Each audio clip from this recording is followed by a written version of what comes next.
At the SCO Summit, Pakistan's Prime Minister came face to face with his biggest enemy. We're not talking about a rival leader, not an unfriendly neighbor, but something far more intimidating. Sharif fumbled, he sweated, he froze, unsure what to do.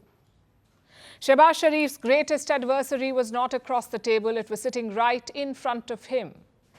A pair of earphones. You heard it right, earphones. The Pakistani Prime Minister sat down for a bilateral meeting with Russian President Putin. He was going to put his earphones on, but he did not know what to do. Sharif twisted, tugged, and fiddled with his headset. Putin waited patiently, but nothing worked, so the Russian president picked up his own earpiece and tried to demonstrate. And the cameras caught everything. Mr. Prime Minister.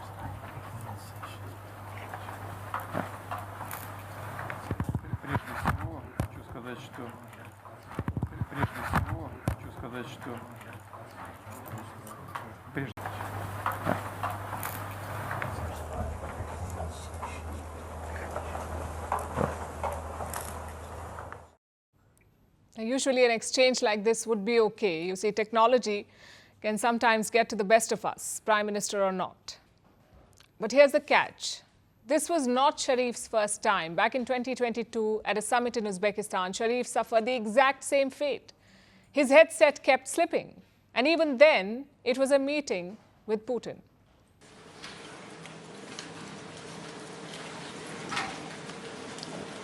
Can somebody help me?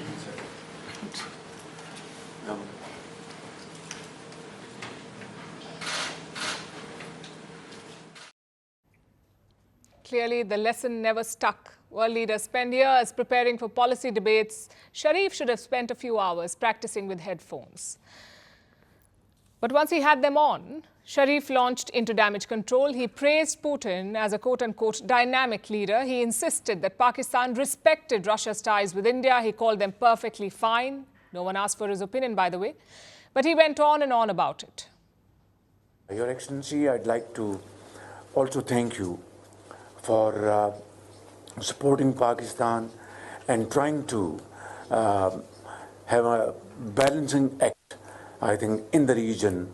I know, and I must say, that we respect your relation with India. That's perfectly fine. But we also want to build very strong relations.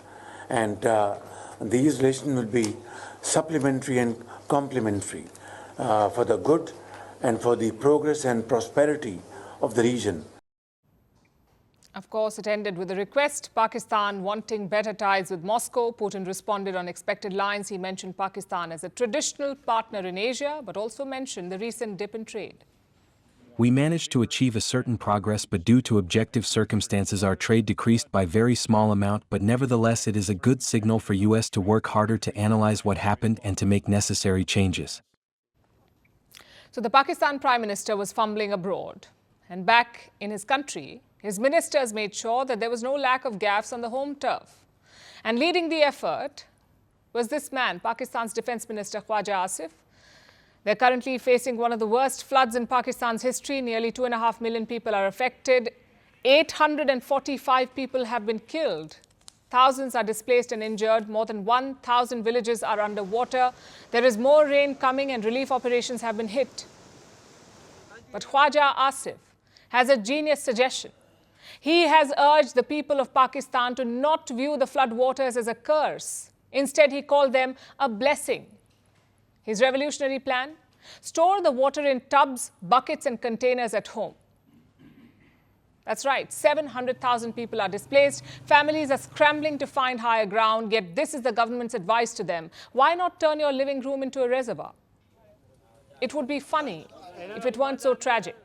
Imagine losing your house to raging floods, standing knee-deep in muddy water, only to be told by your defense minister, do not complain, just keep it in buckets. Think of it as free storage. And this was not some random slip of tongue either. It fits perfectly into the psyche of Pakistan's ruling class. They treat national crises like an afterthought. This is a country that cannot provide enough clean drinking water, yet its leaders are now asking people to stock flood water. It's almost as if Pakistan has outsourced governance to WhatsApp forwards and uncle jokes. It tells you all you need to know about Islamabad, whether it's a Prime Minister battling earphones on the global stage or a Defence Minister turning floods into free storage solutions. Pakistan's leaders have mastered one thing, not governance, not policy, but the art of embarrassment. And sadly, it's the people who pay the price.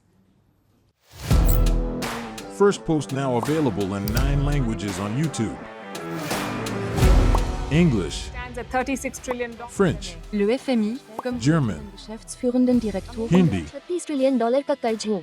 Indonesian, Pemerintah tanpa pemeriksaan. Italian, Sekali radikali. Japanese, 4 兆ドル以上も. Portuguese, Por causa do próprio balanço patrimonial. Spanish. Beautiful bill. Go to Settings, click on Audio Track and select a language of your choice. Be the first to know what's happening around you in your first language. Firstpost.